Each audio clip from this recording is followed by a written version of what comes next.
फिर बेचारी लड़की भी शिकवा करती रहती है चिली सॉस निकली। तो घर में दाखिल होते हुए उस दिन दुआएं तो काफ़ी सारी होती हैं, वो याद रहनी चाहिए, पता नहीं। ओके, पॉइंट नंबर 1,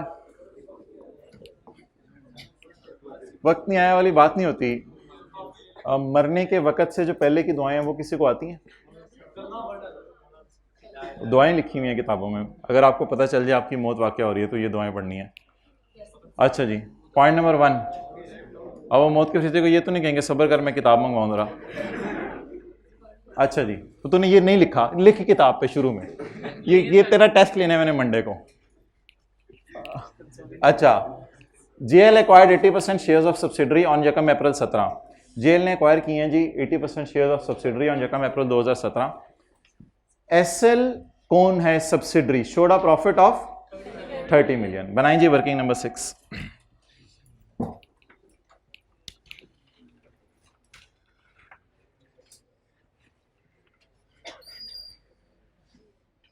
चुप।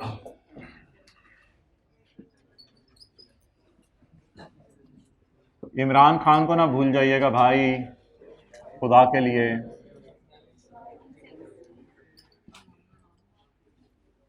एस ओपनिंग आ रही प्लस पैट, डिविडेंड नहीं है जी। ओपनिंग आ रही नहीं है अवेलेबल, क्लोजिंग आ रही ये 41, पैट 30, ईयर एंड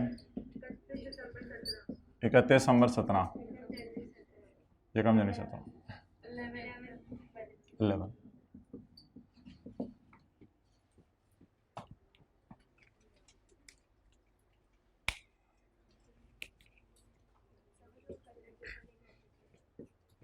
जी एक मिनट, किस में क्या रहता था?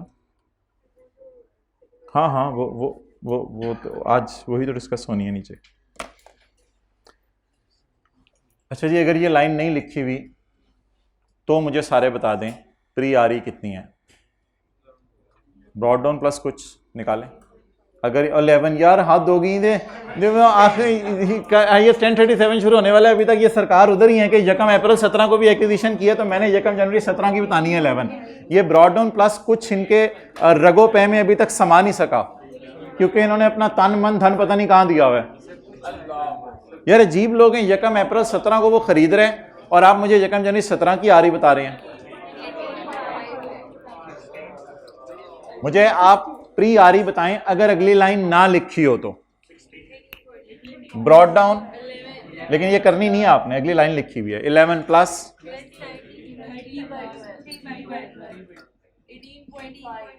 18.5, यानी what ever it may be, इससे कोई फर्क नहीं पड़ता।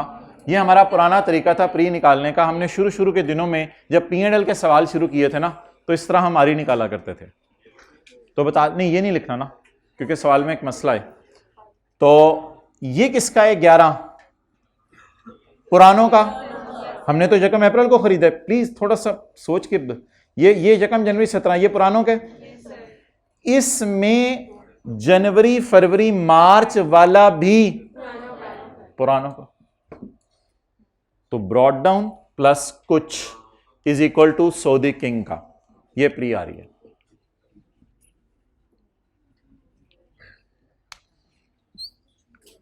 लेकिन आज मैं आपको प्री आरी निकाल के देता हूं कैसे निकालनी है।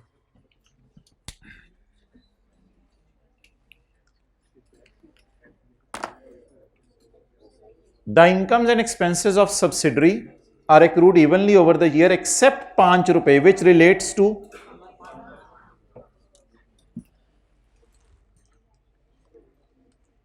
एक छोटी सी चीज ना इस सवाल में ही कहीं बना लें, एस का P&L।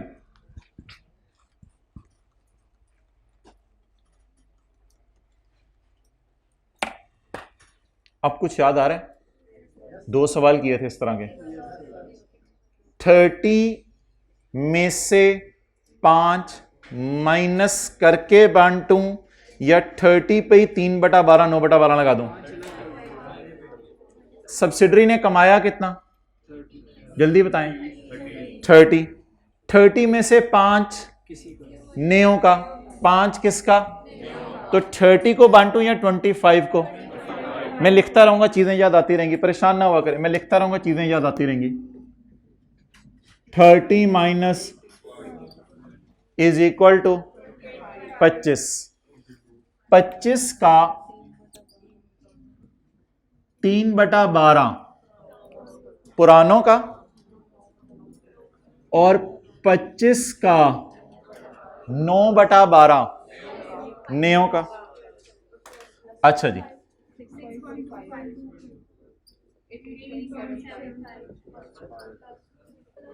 अच्छा बांटना तो 30 है और आपने 25 अभी तक बांटा है। 5 किसको दे दें? जून वालों को, नहीं पुरानों को नहीं प्लीज। अच्छा बस ना, क्या हो गया यार, हद होगी। नए वालों को दे दें जून। तो ये 5 किसको दे दें? नए वालों को। डन।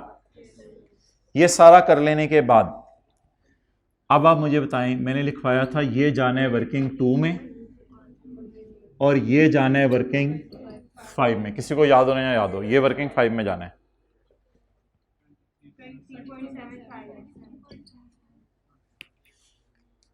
ये एक छोटी सी वर्किंग करवाई थी। एस ने कितना कमाया? 30। हम 30 की बजाय बेहतर है कितना बांट दें? 25।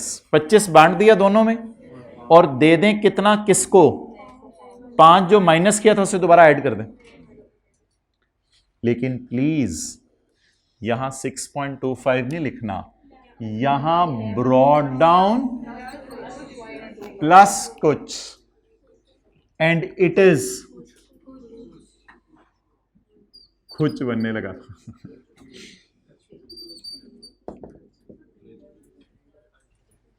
आप बता दें सऊदी किंग का 11 है, पहले इस पे एग्री करें प्रिंसिपली। 11 है सऊदी किंग का।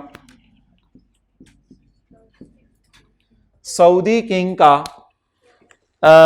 30 है या 30 के टोटे टोटे करके 6.25 है?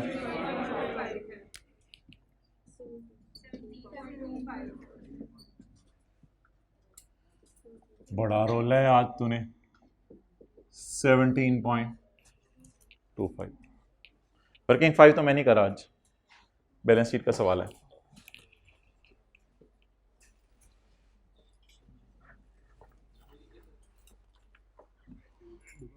हाँ ये लिखना है सारा, पेपर में भी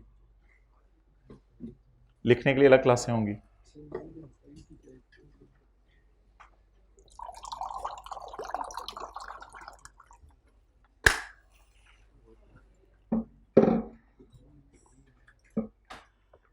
पुरानी यादें ताज़ा हो गई तो हाथ खड़ा कर दें। बैलें बजाया करते थे लोगों के घरों के बाहर, ये यादें ताज़ा आई। एफएससी तक, उफ तौबा यार।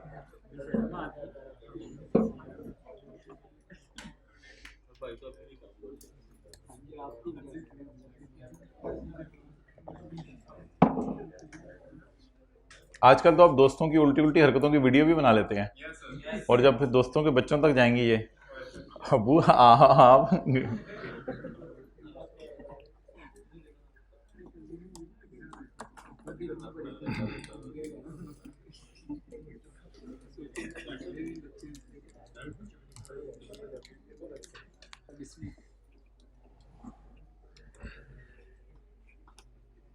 बना दो पार्ट 2 शुरू कर दिया, मुझे बताया हुआ है पूछ के। अच्छा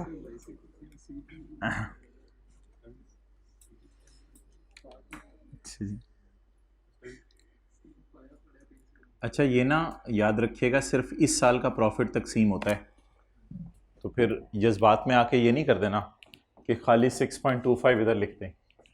ये तो इस साल का प्रॉफिट है, बकरी जो इस साल मोटी हुई। ब्रॉड डाउन भी तो पुरानों का ही है ना, तो ब्रॉड डाउन प्लस कुछ is always called as pre.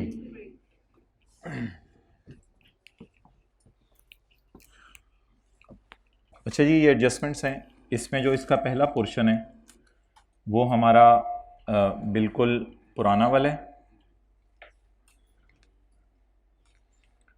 और इसका जो दूसरा पोर्शन है वो हमारा बिल्कुल नया वाला है, तो इसलिए पहले पुराने पोर्शन को करके इजी मार्क्स ले लेते हैं।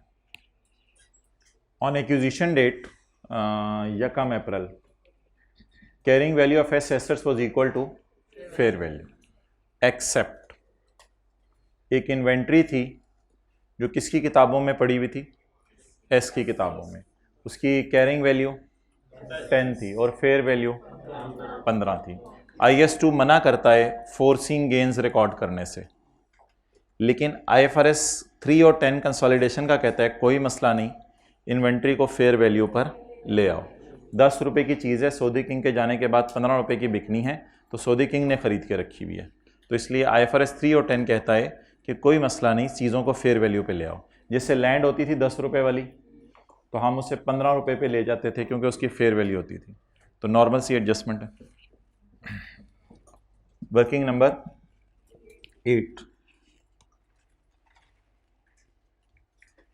इसमें आप ना छोटी छोटी करके, यानी कि मैंने 2 एंट्रीज करनी है, आपको बताता हूँ कैसे। Adjustment number A, adjustment number B और एडजस्टमेंट नंबर सी। एंट्री क्या बनेगी जी, inventory debit revaluation surplus in working 1, कितने से भाई, 5 से। और भाई इसके आगे भी मैं एक एंट्री करूंगा, वो जब मैं काली पट्टी हटाऊंगा, तो इस एंट्री को मुझे पोस्ट करवा दें।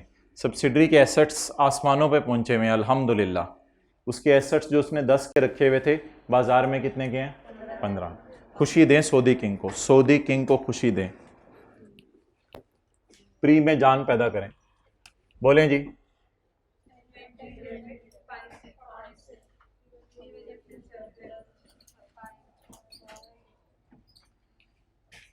पहले यहां नोट कर लें।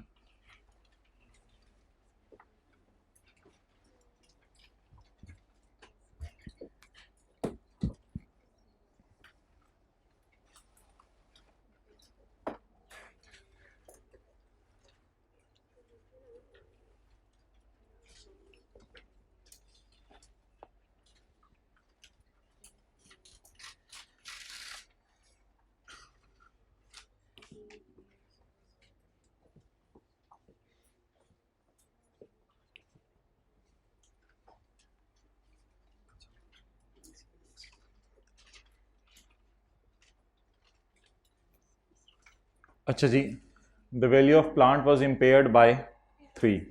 सब्सिडरी का एक प्लांट था, वो इम्पेयर हो गया हुआ था 3 से, तो अब सब्सिडरी का प्लांट अगर 3 से इम्पेयर हो गया हुआ है तो सिंपल सी एंट्री बता दें, इम्पेयरमेंट लॉस इन वर्किंग, नहीं SRE नहीं, एक्विजिशन डेट की एडजस्टमेंट्स वर्किंग 1 में होनी है। सऊदी किंग को हमने कहा यार चल ज़रा दिखा ज़रा फैक्ट्री तुम्हारी यूफोन की कैसी है। अब यूफोन की फैक्ट्री में सऊदी किंग को लेके गए तो आवाज़ें आ रही थी, गड़ गड़ गड़ गड़ बुड़ बुड़ बुड़ बुड़ जु जु जु जु। सऊदी किंग ने कहा चुप चल लग गए, नहीं चुप नहीं चल, हमने जाके देखा प्लांट से आवाज़ें आ रही हैं, भाईजान फारग हो गया हुआ प्लांट। चलो ठीक है, impairment loss in working 1 debit और प्लांट क्रेडिट।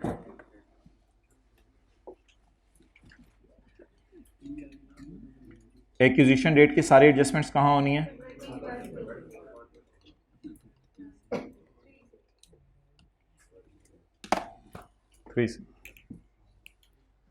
On acquisition. ये मसला आइडेंटिफाई हो गया, शुक्र है।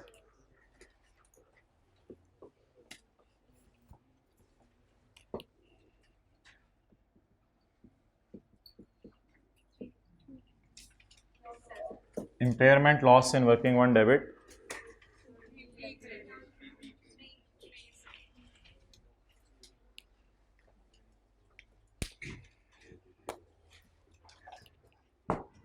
पहले इधर कर लेना।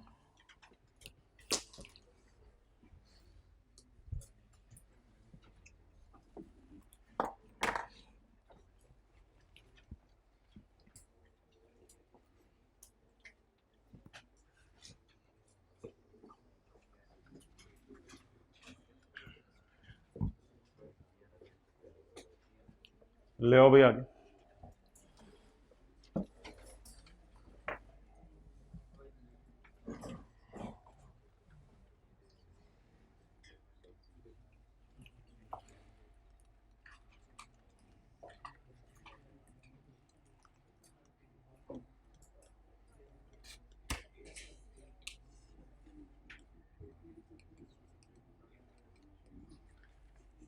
कोई एसेट बताएं।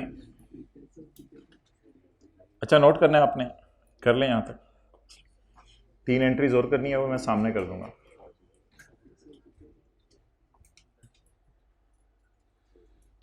कर लो, कर लें,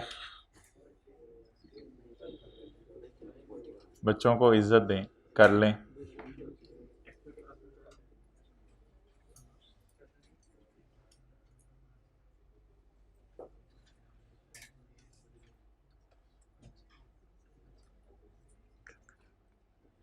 अच्छा जी, कोई एसेट की मिसाल दें जो सेपरेट फाइनेंशियल स्टेटमेंट्स में internally generated brand, internally generated method, ये एक एसेट है। ये सेपरेट फाइनेंशियल स्टेटमेंट में बुक्स में कितने का आ रहा होता है? ऑलवेज 0, क्योंकि IAS 38 मना करता है। लेकिन हम कंसोलिडेशन के एंगल से इसको फेयर वैल्यू पे ले जाते हैं, मे बी 70 मिलियन, ऐसे फिगर्स एज्यूम करें। तो ये सेपरेट फाइनेंशियल स्टेटमेंट्स में फेयर वैल्यू पर नहीं आ रहा होता, बुक्स में 0 पे आ रहा होता है, तो हम इसको 70 पे ले जाते हैं। ये एक मिसाल दी है मैंने आपको। तो अब हम एंट्री कर देते थे asset debit surplus in working 1 credit. आज एक लाइबिलिटी है,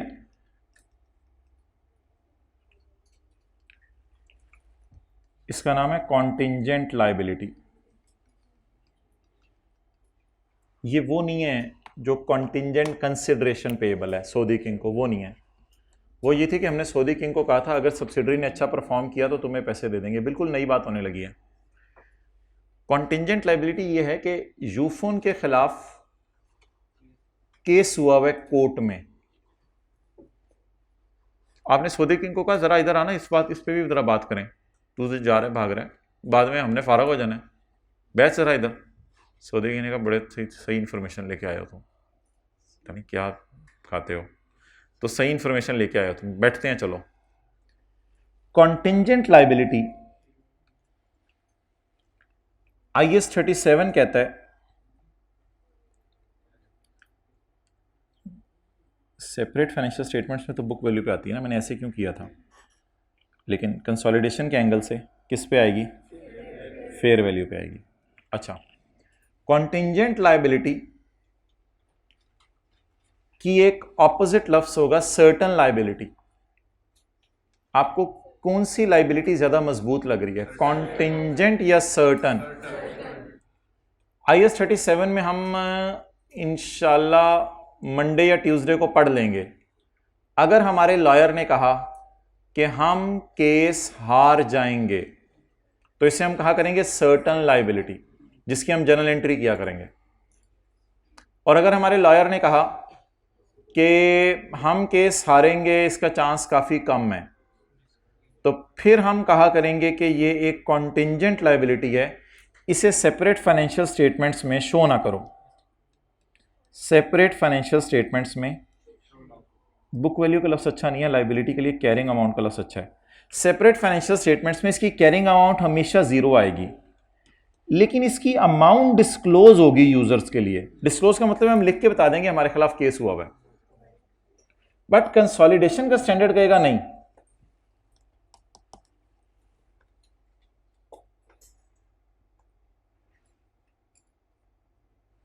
कंसोलिडेशन का स्टैंडर्ड कहेगा नहीं, इसको भी किस पे लेके आओ? फेयर वैल्यू पे। मे बी इसकी फेयर वैल्यू 7 मिलियन हो, 2 मिलियन हो, 3 मिलियन हो, जितनी मर्जी इसकी फेयर वैल्यू हो। ये मैंने फिगर्स अपने से एज्यूम कर रहा हूं, कोई सवाल का डाटा अवेलेबल नहीं है। अब आप एंट्री सोच के बताएं कि what journal entry will be passed at the time of consolidation.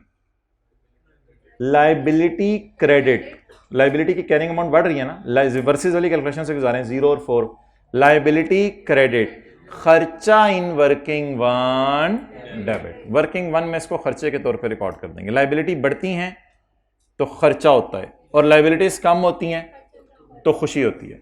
अभी आप सिर्फ यूफोन के एंगल से सोचें, अगर वो ना बिकती, अगर यूफोन ना बिकती तो यूफोन के लॉयर ने कहा था कि शायद केस हार जाएं, वैसे मुश्किल है केस हारना, शायद हार जाएं, तो यूफोन ने अपनी सेपरेट फाइनेंशियल स्टेटमेंट्स में लाइबिलिटी शो नहीं की, बट डिस्क्लोज कर दिया, अंग्रेजी में बता दिया कि इतनी इतनी अमाउंट है, शायद पे करनी पड़ जाए, जनरल एंट्री नहीं की। जिसको कंसोलिडेशन का वक्त आएगा ना, पेरेंट अपने लॉयर को बुलाएगा और कहेगा तुम जरा केस को पढ़ के बताओ। वो कहेगा मेरे ख्याल से इतने पैसे देने पड़ने हैं, सब्सिडरी के लॉयर को फारग करो, मेरे ख्याल से इतने पैसे देने पड़ने हैं। तो अब जो फेयर वैल्यू सवाल में लाइबिलिटी की दी होगी उसे हम कंपेयर किया करेंगे बुक वैल्यू से, जिस तरह उधर कंपेयर करते थे, और gain loss will be taken to working one because it is the adjustment on acquisition date. Note कर लें।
ओके,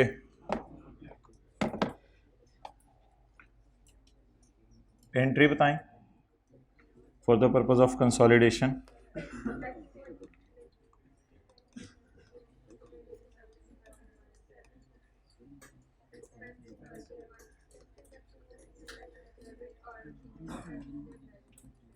बस लाइबिलिटी कर दें, जो मर्जी कर दें।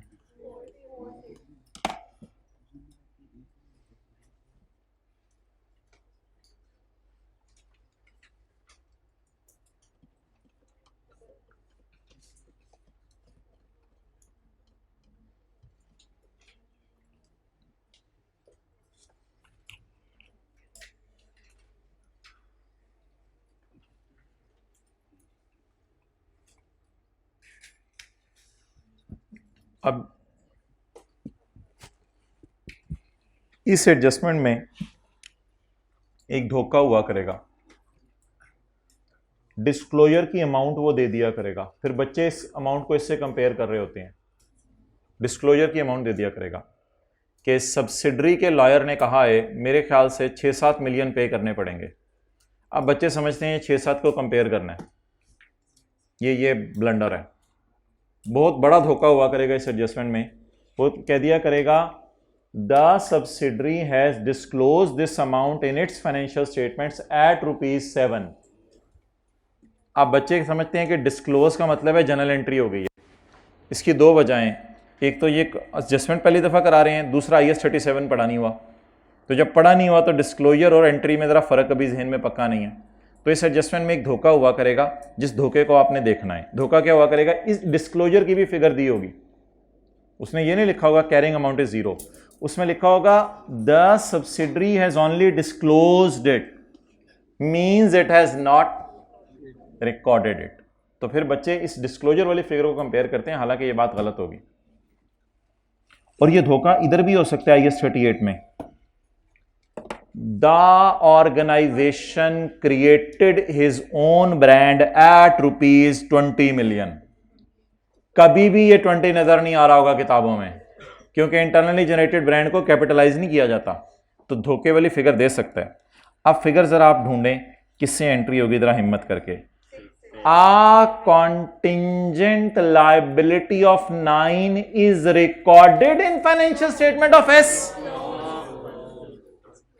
A contingent liability of 9 is recorded in financial statement of S. No, it is just, इस लाइन का मतलब बताएं। कैरिंग अमाउंट 0 है क्योंकि डिस्क्लोज हुई भी है। डिस्क्लोज हुई भी है या रिकॉर्ड हुई भी है? अगर रिकॉर्ड हुई होती तो फिर मैं आपकी बात से एग्री करता। और कॉन्टिंजेंट लाइबिलिटी डिस्क्लोज ही होती है, रिकॉर्ड होती नहीं। A contingent liability, a liability of 9 was disclosed in financial statement of S, means its carrying amount is 0. However, it had a fair value of 6 million on acquisition date. लेकिन parent का ख्याल है कि इसकी fair value कितनी है? 6 million. बताएं जी, 6 versus 0। चलें जी, एंट्री करवाएं। Expense in working one debit. असल में ये जितनी चीजें होती हैं ना, ये प्री आरी को खा रही होती हैं, कम कर रही होती हैं। एक्सपेंस वो प्री आरी के नीचे ही जाके लिखनी है ना। Expense in working one debit, liability credit, not with 6 and 9 का डिफरेंस, ओनली विद 6।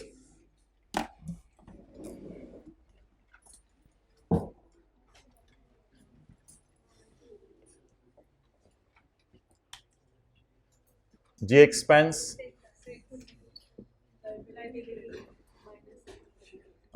माइनस कहां से हो गया? Expense debit payable credit. Liability was not recorded in separate financial statements but it is recorded for consolidation purpose. ठीक है, जरा goodwill निकालें, फिर आगे चलते हैं।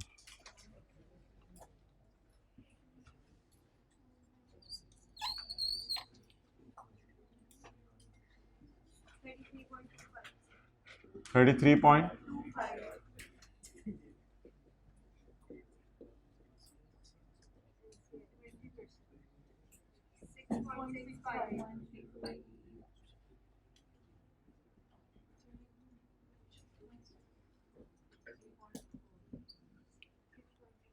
गुडविल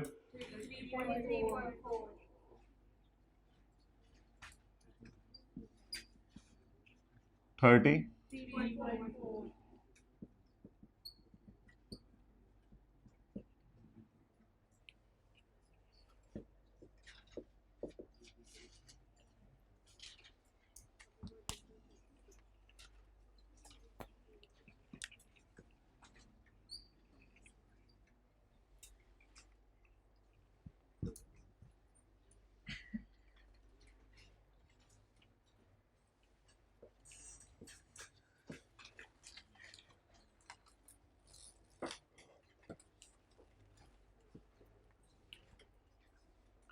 ट्रांजैक्शंस की नेचर बताएं।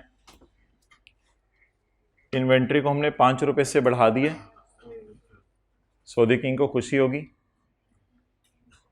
सब्सिडरी के प्लांट से चीखों की आवाज़ें आ रही थी, तो हमने impairment loss debit asset credit. और सब्सिडरी के खिलाफ एक कोर्ट में केस हुआ था, सब्सिडरी ने उसको डिस्क्लोज किया हुआ था, रिकॉर्ड नहीं किया हुआ था। उस लाइबिलिटी की फेयर वैल्यू थी 6।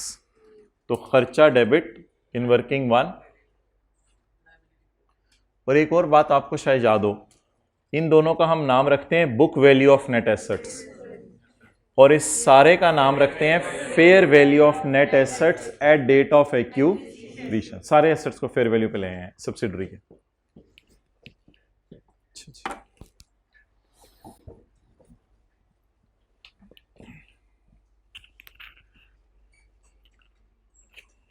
अब्बू और बेटा एक दुकान पे बैठते हैं।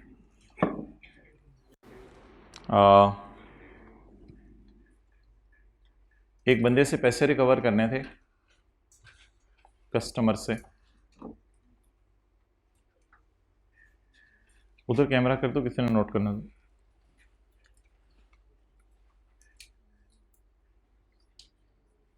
ले आओ, अभी तक नोट नहीं किया इन्होंने।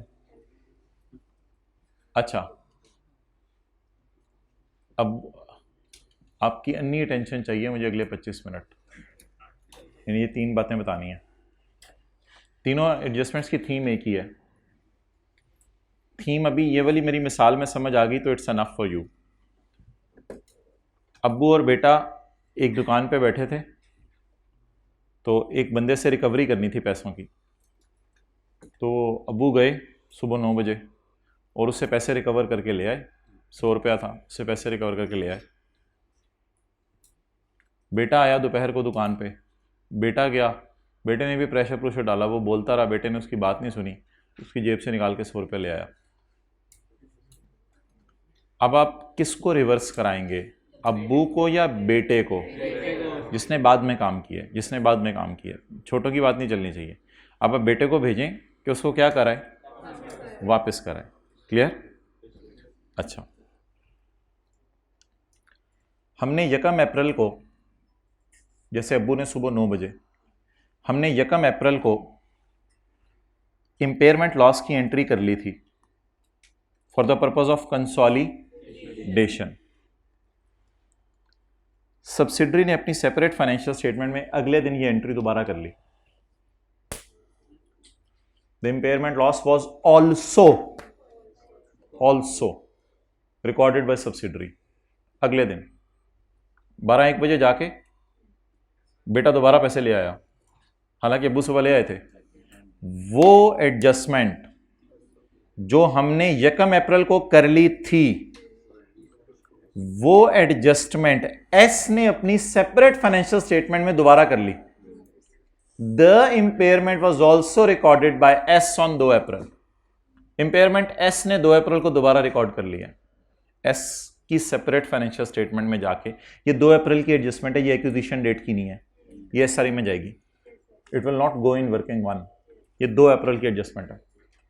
उसने 2 अप्रैल को इंपेयरमेंट लॉस दोबारा रिकॉर्ड कर लिया। इस सवाल में रिमेनिंग लाइफ उसने इसलिए नहीं दी भी कि डेप्रिसिएशन सही चार्ज हो गई है। उसने सेपरेट फाइनेंशियल स्टेटमेंट में इंपेयर करने के बाद डेप्रिसिएशन चार्ज की है, इसलिए डेप्रिसिएशन की उसने फिगर ही नहीं दी। सब्सिडरी देखें, जो हम कंसोलिडेशन के लिए एडजस्टमेंट करते हैं ना, वो सब्सिडरी अपनी सेपरेट में नहीं करती कभी, लेकिन इधर सब्सिडरी ने अपनी सेपरेट में भी वही हरकत कर ली, तो शायद उसने रिमेनिंग लाइफ के चक्कर में फिर डाला ही नहीं हमें। ये वाली एडजस्टमेंट मैं पढ़ा हूं अभी, प्लांट वाली एडजस्टमेंट।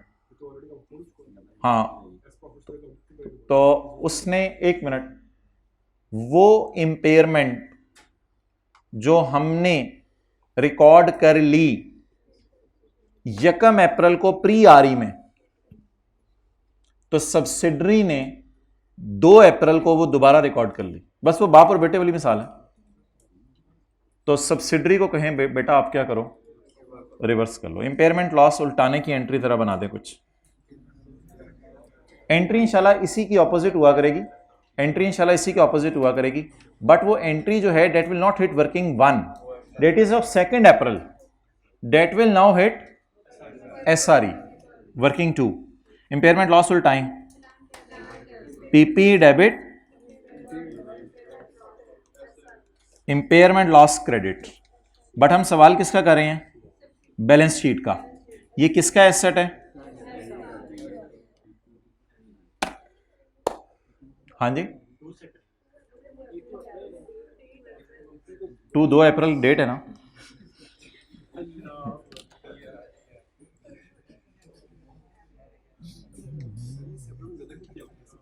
क्या? अच्छा, ये जो एडजस्टमेंट है ना, मैं आपको तजर्बा बताऊं पास का, बच्चे जान ले लेते हैं, जान ले लेते हैं टीचर की, जान ले लेते हैं। अभी अभी तो ये शुरू हुई है, अभी दूसरी में ये होना है, तीसरी में ये होना है, जान ले लेते हैं। ये तो ऐसे ही तो नहीं आईएएस कंसोलिडेशन आज खत्म कर रहे हैं हम, आईएएस 1039 जाते जाते ये एडजस्टमेंट करा रहे हैं आपको। ये कौन सी पहले दिन करा दी थी? सादा सी बात है, बच्चे जान ले लेते हैं टीचर की। मैं कहता हूं वो वाली मिसाल पे आ जाओ, नहीं नहीं इधर जरा आके हमें बताएं चक्कर क्या है। वो वाली समझ आई? हाँ वो समझ आ गई है, वो समझ आ गई है। अच्छा ये नहीं, ये हमारे तरीके से समझाएं, ये वो जो वो वाले तरीके से तो हम, ये आप पता नहीं कौन सी अकाउंटिंग आपने शुरू कराई है। तो ठीक है जी, अकाउंटिंग के एतबार से भी डिस्कशन मैं कर सकता हूँ, but that will be a detail discussion.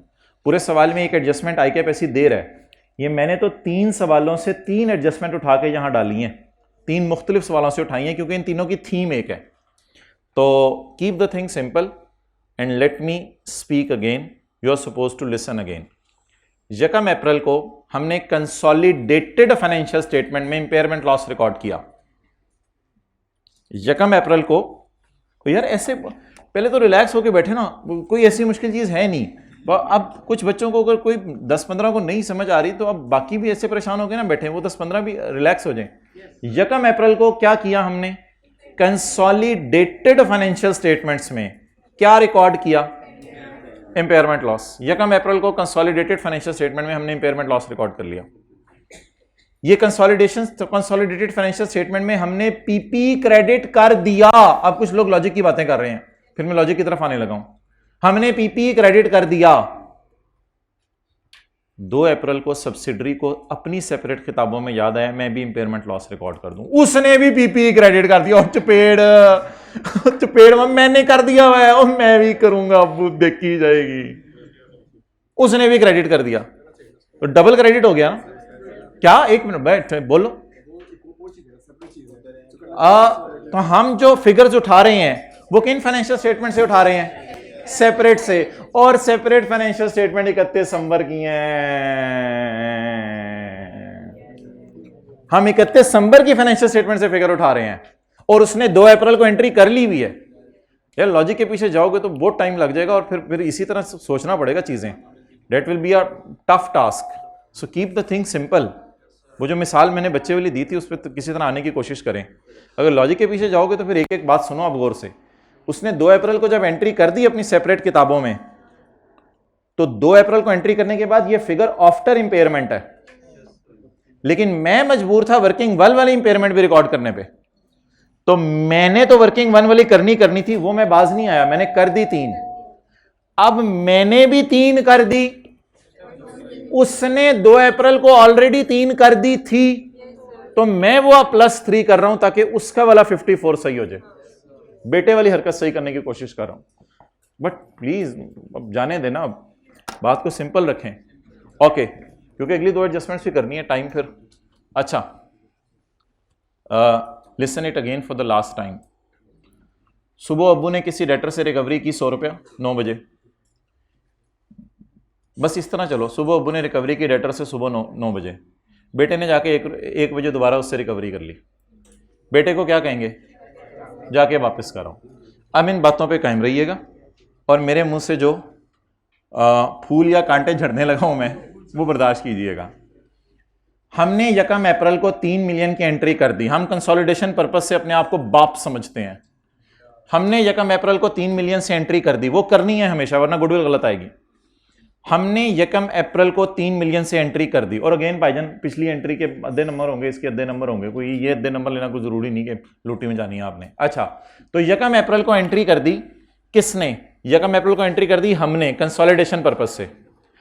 2 अप्रैल को सब्सिडरी ने आके मेरे काम ने कहा मैं भी कर दी। ओ चपेड़, मैं कर चुका हूं, मैंने भी कर दी, अब बता। तो इसको मजबूर करें कि तू फिर रिवर्स कर ले, तू रिवर्स कर ले। हम इसलिए नहीं कर सकते रिवर्स वर्किंग 1 में बाप वाली चीज, कि बाप को तो नहीं दोबारा भेजेंगे ना, जवाब मैंने उधर से ही देने हैं। तो अब गुडविल गलत आ जाएगी ना भाईजान, गुडविल गलत आ जाएगी, फिर वो अजीब चीजें फिर बन जाएंगी कोई। तो हु डिड इट अगेन, सवाल चीख चीख के पुकार रहा है। ऑल्सो, उसने दोबारा रिकॉर्ड कर लिया है, तो क्या करें बोलें? बस सब्सिडरी को कहें बेटा तू रिवर्स कर। बताएं इंपेयरमेंट लॉस रिवर्स करने की एंट्री उधर से आपने देखनी है, PP debit impairment loss, but it is of 2 April, so it will not hit pre, it will hit post type चीज। सॉरी करें जी post, PP debit, just think बेटे का काम रिवर्स हो रहा है, ज्यादा सोचना नहीं है। PP debit impairment loss reverse 3,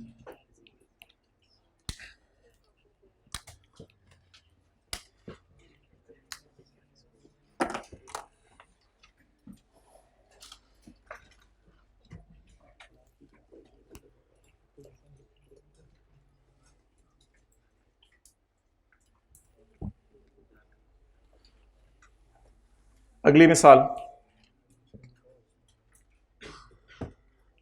अगली मिसाल, अब्बू ने सुबह 9 बजे डेटर से जाके 6,000 रुपये ले लिए। बेटे को पता नहीं था। बेटे ने कहा कि आप ऐसा करें दोपहर को जाके मुझे पैसे दें। वो नहीं माना। बेटे लड़ के ना 4,000 ले ही आया, किसी तरह जेब से निकलवा लिए। 4 डिफरेंट हो सकती है फिगर, इसमें क्या मसला है। बेटा 4,000 ले आया, क्या करें? अब्बू को वापस भेजें, बेटे को वापस भेजें? अब्बू को वापस, खुदा का खो, वर्किंग वन को तो नहीं छेड़ना अब दोबारा, अब्बू को तो नहीं वापस भेजना। किसको वापस भेजें? जाओ जाके 4 वापस करो, या 6, 4 जितने। अच्छा, हमने सेपरेट फाइनेंशियल स्टेटमेंट्स में लायबिलिटी 0 पे रिकॉर्ड की हुई थी। कंसोलिडेशन एंगल से हमने 1 अप्रैल को 6 पे लायबिलिटी बुक कर ली। सब्सिडरी ने कहा ओ मैं भी कर लगा। सब्सिक्वेंट टू एक्यूजिशन, 2 अप्रैल समझ लें, 3 अप्रैल समझ लें, जो मर्जी समझ लें, सब्सिक्वेंट टू एक्यूजिशन के बाद, इसे कहते हैं post acquisition, the liability has also been recorded by S of 4। अब्बू ने कितने पैसे ले आए थे सुबह सुबह? 6,000। बेटा भी कितने ले आया? 4,000। किसको वापस भेजें? बेटे को वापस भेजना है। बेटे को, सब्सिडरी को हमेशा सही कराना है आपने, खुद को कोई गड़बड़ नहीं करनी। लायबिलिटी कितनी रिकॉर्ड की हमने वर्किंग वन में? 6 की। बाद में सब्सिडरी की बातों पे हम नहीं रिलाय करेंगे। उसका लॉयर पता नहीं क्या, छोटा सा यूफोन है, कोई सस्ता सा लॉयर उसने कराया होगा, और वो हमारा लॉयर तो पेरेंट का लॉयर फिर भला होता है, अब्बू का तजर्बा भी ज्यादा होता है। हमने 1 अप्रैल को 6 से एंट्री कर ली। बाद में सब्सिडरी ने, ऑल्सो तो नहीं लिखा हुआ इसमें, लेकिन सेंस तो ऑल्सो की बन रही है। प्लीज चेहरे इधर, आंखें इधर, दिल दिमाग इधर, तन इधर, मन इधर, धन इधर। सब्सिक्वेंट टू एक्यूजिशन के बाद, please, the liability has also been recorded by S in its books at 4। उसने 4 पे रिकॉर्ड की। रिवर्स किसको कराना है? बेटे को, बाप को? बस 4 को रिवर्स कर दें, 4 को रिवर्स कर दें। ये वाली एंट्री उल्टी कर दें। अच्छा, एंट्री बड़ी आसान होगी, एंट्री बस रिवर्स कर देनी है। करवाएं जी। लायबिलिटी डेबिट, सॉरी यार मेरे हाथ में नहीं है P&L। ये सब्सिडरी का कोर्ट केस है 4 से। बेटे को 4 रुपए वाली बात करें, जो अब्बू ने 6 रुपए किया वो सही है, बेटे वाली फिगर से सही किया करनी है। चलें जी। हाँ नहीं, बस यही एडजस्टमेंट होती है और क्या होती है। बाकी को आप लोगों को आई तो वो अगली दफा लोगों को करा देंगे। जहरी सी बात है यार, सवाल के अंदर 70-80% मार्क्स लेने होते हैं। अब देखो, एक चीज़ के टेस्ट करने के 1000 तरीके हैं, जितने मर्जी तरीके से टेस्ट करें। बताएं जी, एडजस्टमेंट पोस्ट कराएं। कई लोग हैं जो, एक बंदा मिला मुझे बुध को, तो यार आप ऐसे बातें करते हैं पता नहीं पेपर में क्या आ रहा है, और कोई खलाई मखलूक पेपर देने आ रही है, बारों बार पास भी हो रही है। आपके साथ कोई बंदा बैठा हो तो उसके उल्टे पाँव थे, वो पास हो गया। चुड़ैलें बैठी होती हैं पेपर में, हद हो गई। वो कभी संदूक देखे जिसमें पेपर आते हैं आई कैप से? उसका कभी ताला खुलते हुए देखे? बुढ़िया की आवाज आती है, ताला खुलता है, फिर पेपर निकलना शुरू होते हैं। कभी सामने वाली सीटों में नहीं बैठे, संदूकचे में आते हैं पेपर, लोहे की पेटी होती है जहेज वाली पूरी। अच्छा, लाइबिलिटी, डेबिट और एसआरई क्रेडिट। असल में ना अब इसकी किताबों में 4 पड़ा हुआ है, इसकी किताबों में 4 पड़ा हुआ है, वो मैं उल्टा रहा हूं क्योंकि मुझे 6 की लाइबिलिटी पसंद है। इसकी किताबों में 4 पड़ा हुआ है, उससे मैं उल्टा रहा हूं। लाइबिलिटी, डेबिट और खुशी, रिवर्सल ऑफ लाइबिलिटी या एक्सपेंस, जो मर्जी समझ लें। नहीं वो तो बताएगा, इससे तो तुक नहीं बनती एडजस्टमेंट की।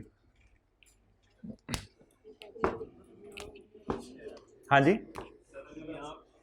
जी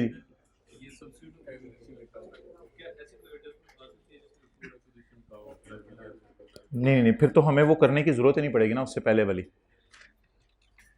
अच्छा, आखिरी एडजस्टमेंट जी।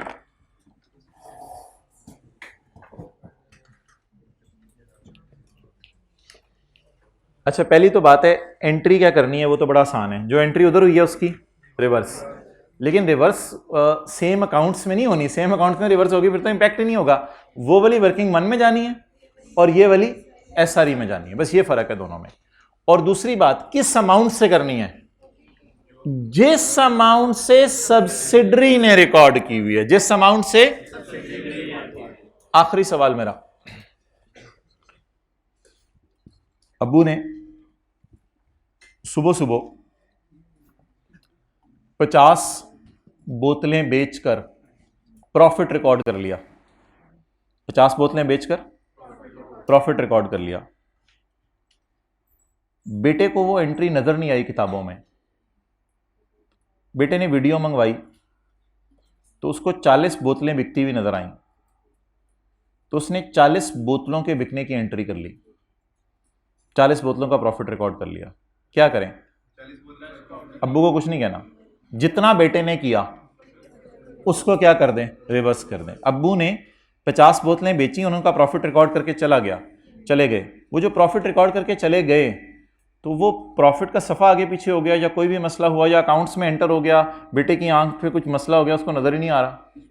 अब बेटे ने वीडियो मंगवाई तो वीडियो में उसको फील हुआ जैसे 40 बोतलें बिकी हैं, तो उसने 40 बोतलों का क्या बुक कर लिया, प्रॉफिट। अब 50 बोतलों का भी बुक हो गया, 40 बोतलों का बुक हो गया, 90 बोतलों का प्रॉफिट बुक हो गया। 90 बोतलें आज तक इन्होंने कभी खरीदी नहीं थी जिंदगी में, तो 40 का प्रॉफिट क्या कर दें, रिवर्स कर दें।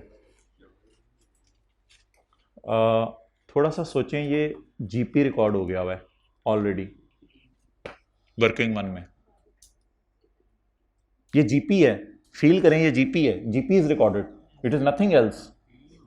कितने रुपए के स्टॉक खरीदा था सऊदी किंग ने? कितने का खरीदा था मेरे भाई? 10 का। और सऊदी किंग ही अगर रहता तो बाजार में कितने का बेचना था? ये क्या होता है, स्टॉक की कॉस्ट, स्टॉक की फेयर वैल्यू। आप ऊपर वाली दुकान पे जाएं, वो कहेगा मैंने 30 रुपए का समोसा खरीदा है और इसकी फेयर वैल्यू 40 है। What does it mean? और छड्डो ना, मैंने 30 का समोसा खरीदा है, 40 उसकी फेयर वैल्यू है।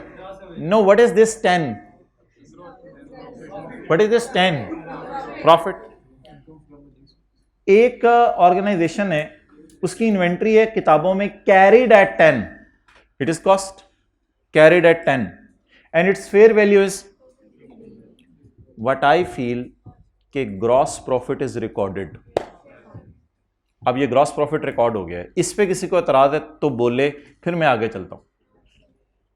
It is not it is foreseen gain, it is foreseen gain, but it is a GP, it is already recorded by us on acquisition date due to working 1 because of goodwill. It is done by Abbu. Yes sir.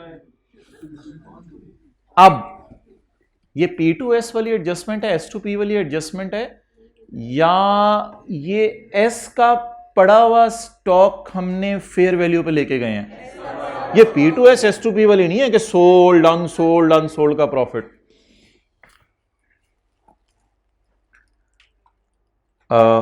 9 महीने बाद, जगह में अप्रैल है ना acquisition date, और year and 31 दिसंबर, 9 महीने बाद जब हमने जाके देखा यूफोन की दुकान पे तो 20% इन्वेंट्री अभी तक पड़ी हुई थी उसके पास, 20% पड़ी हुई थी। अनसोल्ड से नहीं खेलना इधर। 80% इज सोल्ड बाय एस, उसमें से 80% एस ने बेच दिया। एंड फिक्रा इसी किस्म का क्यों बनाने लगा हूं, and has recognised 80% is sold by S and has recognised profit on it. Obviously profit तो उसने रिकॉग्नाइज किया होगा। क्यों रिकॉग्नाइज किया होगा? मुझे एक चीज बताएं, एस की किताबों में ये इन्वेंट्री फेयर वैल्यू पे चली गई होगी या उसने अपनी सेपरेट किताबों में 10 पे ही रखी होगी? 10 पे ही रखी होगी। और उसने जब महंगी बेची होगी तो इन्वेंट्री पे 10 पे पड़ी होगी, सेल प्राइस में महंगी पे गई होगी, तो उसने जीपी रिकॉर्ड कर लिया होगा। मुझे बताएं, ये जो एसेट्स को रीवैल्यू वगैरह करते हैं, ये सेपरेट फाइनेंशियल स्टेटमेंट्स में करते हैं या कंसोलिडेशन के एंगल से करते हैं? मुझे बताएं, ये एडजस्टमेंट्स जब हो रही होंगी तो एस की सेपरेट फाइनेंशियल स्टेटमेंट में स्टिल इन्वेंट्री कितने पे पड़ी होगी? 10 पे। और जैसे ही 9 महीने गुजरेंगे तो मैं खड़े होकर पूछूंगा किससे? एस से। एस मुझे बताओ, आप वो जो इन्वेंट्री महंगी की थी हमने कंसोलिडेशन डेट पे, आपने कोई बेची? एस ने कहा हाँ, उसमें से 80% बेच दी। मैंने कहा हो, तूने तो 9 महीने में जैसे जैसे चीजें बेची होंगी वैसे वैसे तूने इस पे प्रॉफिट भी रिकॉर्ड किया होगा। उसने 80% का प्रॉफिट रिकॉर्ड कर लिया है, वो हम इस साल रिवर्स कर देते हैं। 20% का प्रॉफिट वो अगले साल रिकॉर्ड करेगा, वो हम अगले साल रिवर्स पूरा करेंगे, जान लेंगे उसकी। तो वो जीपी जो हमने सरप्लस के नाम से रिकॉर्ड कर लिया हुआ है और आरी को मजबूत कर चुके हैं, वो जीपी जो हमने सरप्लस के नाम से 1 अप्रैल को रिकॉर्ड कर लिया हुआ है, that is also recorded by S. वो एस ने भी रिकॉर्ड कर लिया हुआ है। ये वो पास पेपर का क्वेश्चन 2 था जो कल हम कर रहे थे, वो एस ने भी रिकॉर्ड कर लिया हुआ है। अब आप मुझे बता दें मैं क्या करूं? मुझे कॉस्ट प्रॉफिट पर ये पूरा प्रॉफिट ही दिया हुआ है ओवरऑल, इस प्रॉफिट का कितने % उसने रिकॉर्ड कर लिया? फर्ज करें 5 चीजें थी, 5 चीजें थी, तो 5 चीजों में से उसने 4 चीजें बेच दी, एक चीज उसके पास ही पड़ी रह गई है। जो पड़ी रह गई है उसका प्रॉफिट बुक नहीं किया, उसने प्रॉफिट सिर्फ किसका बुक किया? एंट्री उल्टी करवा दें बस, inventory credit, profit debit, profit debit, profit debit, profit debit. Profit debit करने का तरीका, यार P&L का सवाल होता तो कॉस्ट ऑफ सेल में जाता, अब प्रॉफिट कैसे कम करें, और कोई तरीका नहीं ना, जीपी कम करने का मेरे पास तो कोई तरीका नहीं। P&L का सवाल होता तो कॉस्ट ऑफ सेल में जाता, लेकिन अभी छोड़े, हम कौन सा P&L का सवाल कर रहे हैं। इन्हीं तीनों को एडजस्टमेंट्स को मैंने आपको इंशाल्लाह मंडे की क्लास में P&L के एंगल से करवाना है। अच्छा, फिलहाल आप मुझे बता दें क्या मैं डेबिट कर दूं? SRE कितने से? 4 से। मुझे एंट्री पोस्ट कर लेने दें, फिर 3-4 मिनट बचे हैं, आप लोगों ने जो इसमें से सवाल पूछने हैं पूछ लें, और अगर आप मुझे अलाउ करते हैं तो ये एडजस्टमेंट, ये वाली आखिरी वाली हम दोबारा भी रिवाइज कर लेंगे मंडे को। अच्छा, मुझे एंट्री था पोस्ट कर लेने दें, एंट्री पोस्ट कराएं जी। SRE डेबिट, डेबिट 4 से, और इन्वेंट्री कितने से? 4 से। अब इस सवाल को टोटल तो मैंने करना नहीं, आखिरी दिन भी अगर टोटल्स करने हैं तो फिर तो हम फिर छोड़ें और पता नहीं क्या करें, टोटल्स तो आप खुद ही कर लीजिएगा। तो इस एडजस्टमेंट को मैं ट्राई करता हूं दोबारा समझाने की, अल्लाह करे समझ आ जाए। आप भी अल्लाह से दुआ कर लें, मैं भी अल्लाह से दुआ करता हूं कि समझ आ जाए। मांग ली दुआ। चलें अब ज़रा कोशिश करते हैं। 1 मिनट, इसी के एडजस्टमेंट को कर रहा हूं ना मैं, फिर सवाल पूछ लेना, वरना इंशाल्लाह we are open for discussion on Monday. अच्छा, ये क्या होता है? 10 रुपए का स्टॉक पड़ा हुआ, 15 रुपए पे मैं ले गया हूं, 5 rupees is GP, nothing else, it is gross profit which is recorded by अब्बू on 1 April. It is recorded by अब्बू ऑन 1 अप्रैल। ऑब्वियसली इस रिकॉर्डिंग की वजह से सब्सिडरी अपनी सेपरेट फाइनेंशियल स्टेटमेंट्स में फेयर वैल्यू में नहीं ले आती चीजें, IAS 2 मना करता है। वो सेपरेट फाइनेंशियल स्टेटमेंट में चीजें 10 रुपए भी रखेगी, लेकिन जब यकम अप्रैल से 31 दिसंबर का महीना आएंगे 9 बीच में, तो सब्सिडरी को कोई बेचने से रोक नहीं सकता। ये आउटसाइड वर्ल्ड को चीजें बेचेगी और प्रॉफिट रियलाइज करेगी और सेपरेट किताबों में रिकॉर्ड करेगी। जब ये सब्सिडरी सेपरेट किताबों में रिकॉर्ड करेगी तो थोड़ी सी अकल लगाएं, वो काम जो अब्बू कर चुके हैं बेटा दोबारा करने की कोशिश कर रहा है, वो प्रॉफिट जो अब्बू बुक कर चुके हैं बेटा दोबारा बुक करने की कोशिश कर रहा है। मुझे कैसे पता चला? 20% of this stock is still in subsidiaries inventory. Subsidiary के पास इसमें से 20% स्टॉक पड़ा हुआ था, इसका मतलब बताएं 80% is sold bye subsidiary and has recorded, और इसने इस पे प्रॉफिट रिकॉर्ड कर दिया। अब कितने परसेंट पे उसने प्रॉफिट रिकॉर्ड कर दिया? 80% पे। मैंने कहा 100% पे प्रॉफिट मैं ऑलरेडी बुक कर चुका हूं, और तुमने किस पे कर लिया? 80% पे। तो 100 पे तो मैं पूरा बुक कर चुका था, तुमने 80% प्रॉफिट दोबारा बुक कर लिया। फील लाइक टेम्परेचर नहीं होता, फील है, तो फील लाइक दोबारा नहीं फील हो रहा आपको कि उसने दोबारा प्रॉफिट बुक कर लिया है। तो उसको रिक्वेस्ट करें कि तुम अपनी प्रॉफिट को रिवर्स कर लो, क्योंकि ये 9 महीने का प्रॉफिट है, इसलिए ये यकम अप्रैल वाला नहीं है। तो सब्सिडरी ने अगले 9 महीने जैसे जैसे थोड़ी थोड़ी करके चीजें बेचती रही होगी, प्रॉफिट बुक करती रही होगी, तो उसका प्रॉफिट रिवर्स करें। इधर सोल्ड से खेला करेंगे, अनसोल्ड से नहीं खेला करेंगे। आप बता दें कितनी चीजें वो बेच चुकी? 80%। तो इस एंट्री को जरा रिवर्सल मारें सोच के। जो काम किसने किया है? सब्सिडरी ने, बेटे ने, उसको सिर्फ रिवर्स करना है। तो reversal SRE debit, profit debit, profit debit, GP debit, SRE debit, और इन्वेंट्री तो डेबिट हुई है, इन्वेंट्री क्रेडिट। अब अगर आप लोगों ने इन्वेंट्री के बारे में रीजंस पूछनी है तो डीप डाउन जाके इन्वेंट्री के बारे में सोच लीजिएगा क्या वजह है। असल में इन्वेंट्री हमने बढ़ा दी थी 5 से, वो हमारे पास पड़ी नहीं हुई, बिकी हुई है। जो भाईजान पड़ी नहीं हुई, उसमें से सिर्फ 20% पड़ी हुई है। तो वो जो मैंने 5 से इन्वेंट्री बढ़ा दी थी, जो मेरे पास पड़ी नहीं हुई, उसको मैंने 4 से कम कर दिया। जब 5 - 4 करेंगे तो 1 रुपए की इन्वेंट्री मेरी किताबों में पड़ी रहेगी। लेकिन मैं तो नहीं कह रहा इस एंगल से सोचें। तो अब आप सवाल पूछ लें, जिसने जाना है वो जा सकता है। क्लोज कर दो, इंशाल्लाह अगली क्लास में इसको डिस्कस करेंगे।